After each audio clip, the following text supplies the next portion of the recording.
हुआ क्या था, एक्चुअल मामला क्या था, हेलीकॉप्टर में वाकया क्या पेश आया। तो मैंने कुछ तफसीलात जानने की कोशिश की जो उस हेलीकॉप्टर में मौजूद लोग थे उनसे, प्लस कुछ एक्सक्लूसिव फुटेजेस आप लोगों के लिए हासिल की। मैंने सोचा दिखा दूं आपको ताकि तसल्ली हो जाए। जब भी इमरान खान साहब कहीं पे भी ट्रैवल करते हैं, जब वो प्राइम मिनिस्टर थे तब भी और अभी भी ये प्रोटोकॉल अभी तक बरकरार हैं। जैसे ही वो अलार्म बजना शुरू हुआ तो ये पता चल गया था कि एक फ्यूल फिल्टर काम नहीं कर रहा, तो दूसरे इंजन के सहारे पहुंचना पड़ेगा। लेकिन बिस्मिल्लाहिर्रहमानिर्रहीम, अस्सलाम वालेकुम, मैं हूं अब्दुल कादिर और आप देख रहे हैं आपका अपना फेसबुक और यूट्यूब चैनल। आज तारीख है 12 रबीउल अव्वल और दिन है इतवार का। आप सब लोगों को ईद मिलादुन नबी सल्लल्लाहु अलैहि वसल्लम बहुत बहुत मुबारक हो। उम्मीद है कि आप लोग जहाँ जहाँ पर होंगे इन लम्हात को मजहबी अकीदत और एहतराम के साथ यकीनन सेलिब्रेट कर रहे होंगे। तो आज पाकिस्तान में सरकारी सतह पर भी और जैसे चेयरमैन पीटीआई इमरान खान साहब ने भी अब से कुछ देर पहले एक इवेंट ऑर्गेनाइज़ किया, तो दोनों तरह से तकरीबात हुई हैं।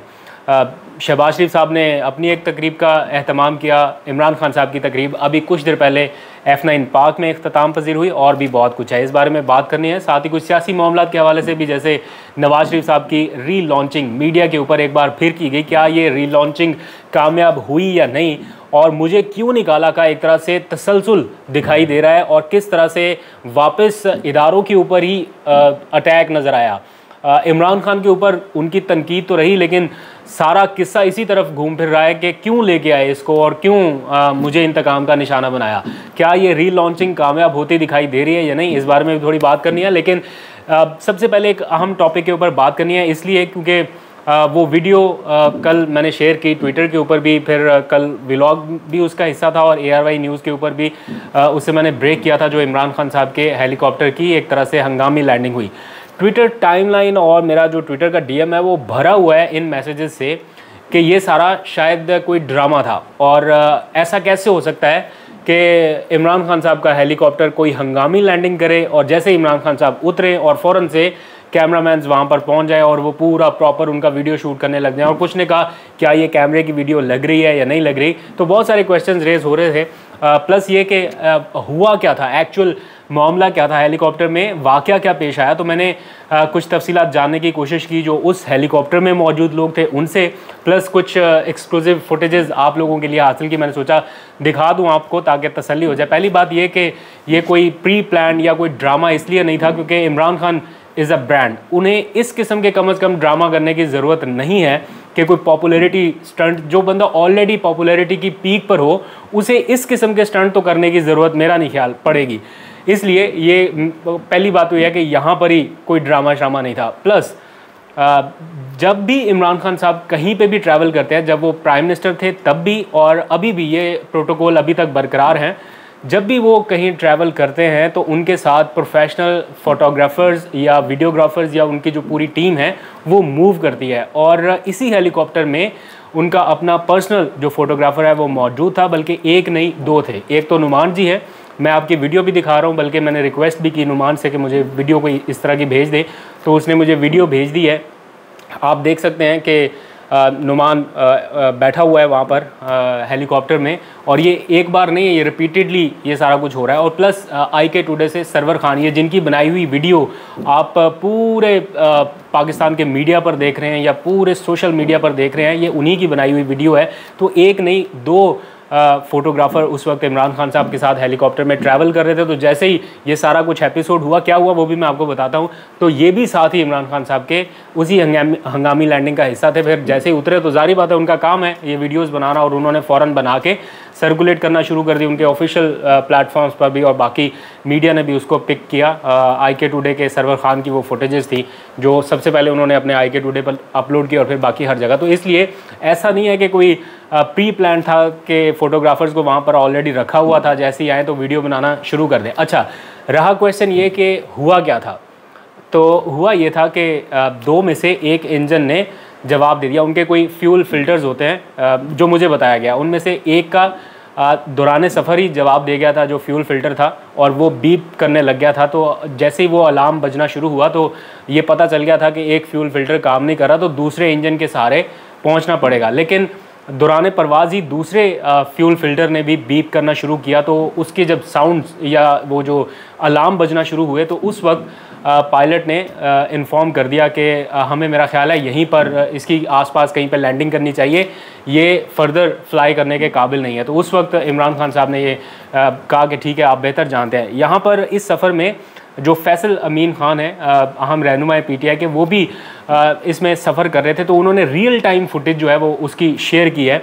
तो उन्होंने बताया अपने ट्वीट में कि 1 engine stopped, second starts malfunctioning and heli losing altitude quickly, यानी तेज़ी से हेलीकॉप्टर अपना बैलेंस जो है वो खो रहा था और पायलट्स ने इमरान खान को इन्फॉर्म किया अबाउट एन एमरजेंसी लैंडिंग, और उसके बाद ये सारा कुछ हुआ।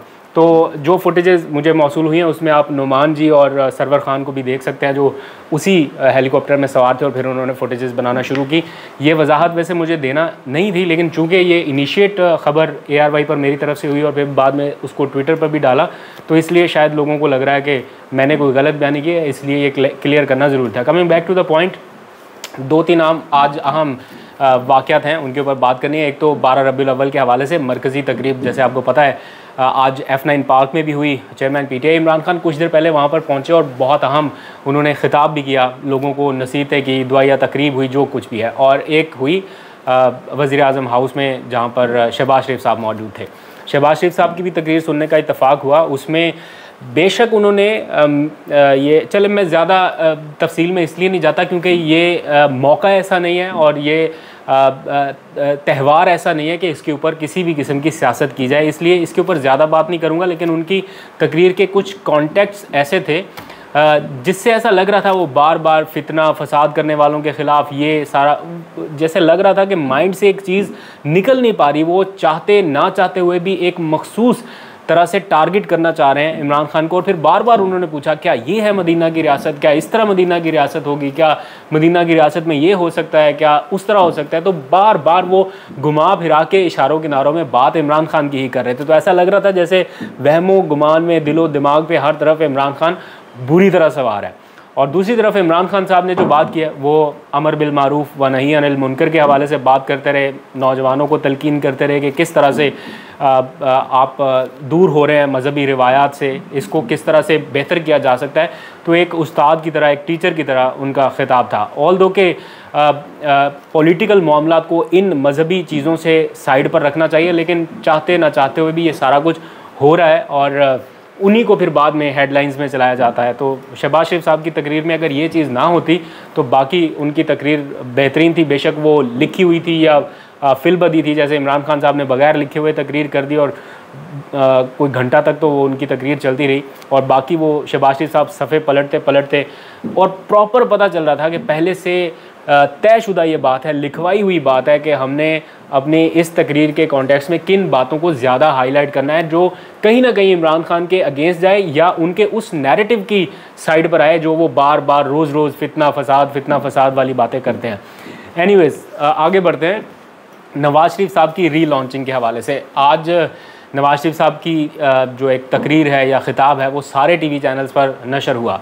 अफसोस की बात इसलिए है, मैं बिल्कुल, मुझे कोई एतराज़ नहीं है अगर उनको एब्सकॉन्डर ना करार दिया गया हो या वो मुजरम ना हो या उनके ऊपर इस तरह के सीरियस चार्जेस ना हो। आप 100 बार उनकी तकरीर दिखाएं, कोई मसला नहीं है। लेवल प्लेइंग फील्ड भी होनी चाहिए, लेकिन जब आप लेवल प्लेइंग फील्ड की बात करते हैं तो इमरान खान को आप चाहते हैं कि मीडिया बिल्कुल ही ना दिखाए, उनकी बराह रास्त कोई चीज़ नशर ना हो, TV चैनल्स डर के म्यूट कर के कोई चीज़ भी बुरी ना लग जाए, कोई इदारों को ना लग जाए, कोई हुकूमत को ना लग जाए या बुरी ना लग जाए। ऐसा मतलब ये नहीं कि कोई बहुत ज़्यादा ये है कि उनकी कोई चापलूसी करनी है हुकूमत की, मतलब हुकूमत को कोई मौका ना मिल जाए कि यहाँ से आम ट्विस्ट किया जा सकता है इस चैनल का कि इसने ये क्यों दिखाया। इसलिए चैनल्स बड़े मोहतात अंदाज से आगे बढ़ रहे हैं, दिखा भी रहे हैं, कहीं कहीं म्यूट भी करना पड़ता है। आप लोग भी अपना फीडबैक देते हुए गुस्से का इजहार भी करते हैं, लेकिन मसला ये है कि अगर ना दिखाएं फिर भी बात नहीं बनती। इमरान खान एक बहुत बड़ा ब्रांड है जिनको TV चैनल से स्किप नहीं किया जा सकता, लेकिन अगर दिखाते हैं फुल फ्लैज तो उनकी कोई ना कोई बात कहीं ना कहीं ऐसी ज़रूर है जिसको हुकूमत जवाज़ बना के उन TV चैनल्स के ख़िलाफ़ कार्रवाई कर सकती है। तो इसलिए बड़े मोहतात अंदाज से दिखाना पड़ता है। दूसरी तरफ नवाज़ शरीफ साहब हैं, पैमरा के ऑर्डर्स मौजूद हैं, अदालती ऑर्डर्स मौजूद हैं, इसके बावजूद उनकी अब तकारीर या खिताबात TV चैनल्स के ऊपर वापस आ गए हैं एक तरह से री लॉन्चिंग की सूरत में। ये अलग बात है कि अवाम ने कोई ख़ास लिफ्ट नहीं कराई, लेकिन इन खिताबात में है क्या, इनमें दो तीन चीज़ें हैं जो सारी आज डिस्कस कर रहे हैं एक पर्टिकुलर सेंस में, कि पहली बात यह है कि मुझे क्यों निकाला, कि बयानिए का ही दोबारा से तसलसल है, वही गिला वही शिकवा और उन्हीं लोगों से दोबारा शिकवा जिनसे वो पहले करते रहे हैं और जिनके बारे में बड़ा सख्त मौक़िफ़ रहा है उनका और बड़ी सख्त तनकीद करते रहे हैं। आज भी उनकी सारी बातें उन्हीं इदारों के ऊपर एक तरह से चार्ज टाइप थी या फ्रेम कर रहे थे उन्हीं इदारों को कि आप इमरान खान को लेके आए, आपने ये सारा कुछ किया, आपने मुझे निकाला। फिर वो सारा एक नैरेटिव के मेरे दौर में बहुत ज़बरदस्त था, सारा कुछ बेहतरीन चल रहा था, लेकिन उसके बाद पाकिस्तान से इंतकाम लिया गया, मुझे इंतकाम का निशाना बना लेते लेकिन पाकिस्तान को ना बनाते। तो ये अब जो एक ऐसा हरगिज़ नहीं है कि उन्हें बेकसूर करार दे दिया गया है या वो बरी ज़िम्मा हो गए हैं या हर केस से बरी हो गए, लेकिन तासुर कमोबेश इस तरह का दे रहे हैं जैसे वो सुरखरू हो चुके, हर किस्म के केसेस से बरी हो चुके। ऑल दो केस की पॉसिबिलिटीज़ हैं, लेवल प्लेइंग फील्ड की पॉसिबिलिटीज़ हैं, वो वतन वापस आ सकते हैं, केसेस से बरी हो सकते हैं। ये सारा कुछ हम मरीम नवाज़ के केसेस में देख रहे हैं और यही रिपीट एपिसोड हो सकता है नवाज शरीफ साहब के। लेकिन जब होगा उस वक्त करें ना ये बातें, लेकिन करने से पहले एक माहौल बनाना, एक ग्राउंड सेट करना और फैसलों से पहले इदारों को इस तरह से पैगामात दे देना कि देखें आपने ये गलत किया था, अब साबित हो गया, अब मैं बेकसूर हूँ। साबित कहीं पर भी नहीं हुआ। ये अलग बात है कि आप अपने तौर पर पूरी कोशिश कर रहे हैं कि आपको इदारों से रिलीफ मिल जाए। इदारों पर तनकीद से तो मामला नहीं हल होना। आप आइए, पाकिस्तान आइए, इदारों में पेश होइए और अपना केस लड़िए। अगर आप बेकसूर हैं, अदालत के फ़ैसले मौजूद हैं। मरियम बीबी भी इसी तरह वापस चली गई, वो भी कहती हैं कि मैं सुरखरू हो गई, तो फिर इसी तरह आपने भी होना है। लेकिन ये जो एक नैरेटिव घूम फिर कर ये इमरान खान के ख़िलाफ़ नहीं आ रहा, ये बदकिस्मती से उन्हीं इदारों के ख़िलाफ़ ही जा रहा है जिनके ख़िलाफ़ उन्होंने वो अपना वोट को इज़्ज़त दो का बयानिया शुरू किया था।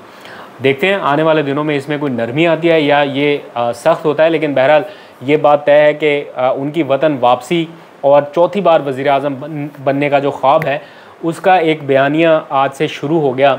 और ये बयानिया है कि इमरान खान को लाने से पहले सब ठीक था, उसको लाने के बाद सब ख़राब हुआ और अब हम आके उस ख़राब किए हुए मामले को दोबारा से ठीक करेंगे। लेट्स सी क्या होता है। पाकिस्तान की पावर पॉलिटिक्स बहुत ही दिलचस्प है और हर दिन कुछ ना कुछ नया देखने को मिल रहा है। आज तक के लिए इतना ही। अपना बहुत सा ख्याल रखिए। खुदा हाफिज़।